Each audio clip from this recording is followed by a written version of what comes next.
Nastavite daj aplauz, jer nam u studio pravo se kube dolazi Cezar Garcia. Dobro večer, Serbia! Dobro večer. Hola, ¿cómo estás? Muy bien, ¿y tú? ¿Cómo estás, tío? Buenas noches. Oye, ¿cómo estás usted? ¿Y tú cómo estás? Oh, qué bonito. Opa, la mano arriba, cintura sola, la media vuelta, danza currudo. No te canses ahora, que esto solo empieza. Mueve la cabeza, danza currudo, la mano arriba, cintura sola, la media vuelta, danza currudo. Bravo, bravo. Hvala, Nenad. Hvala, Čirika. Hvala, Maju. Cezar ima ozbiljne navijače ovde u publici. Cezare, pozdravljam što si počeo da nosiš šajkaču u emisijama. Hvala ti na tome, divno izgledaš.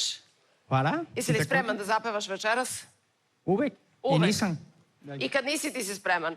Spremi se ti tu tehnički, to što ti je potrebno. Ja ću našim takmičarima objasniti kako će izgledati ova specijalna muzička runda. Cezar u svom stilu peva poznatu pesmu. Ko se prvi javi da tačan odgovor osvaja 4 poena. Cezare... Danas ima puno gosti, oni su govorili špansko.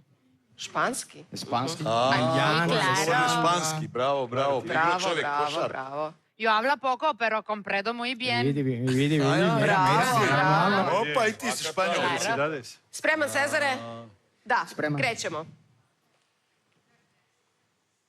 Bostina zona ne na ne no ne. Cara mi si duina Javila nam se Aleksandra da čujemo Alex. Kada bi svi kao mornari. kako se zove ta pesma i ko je peva. Bez Mornari, toga- Zorana Pavić? Zorana Pavić, Mornari, može, dovoljno je. Poeni za Neleta Timbrano,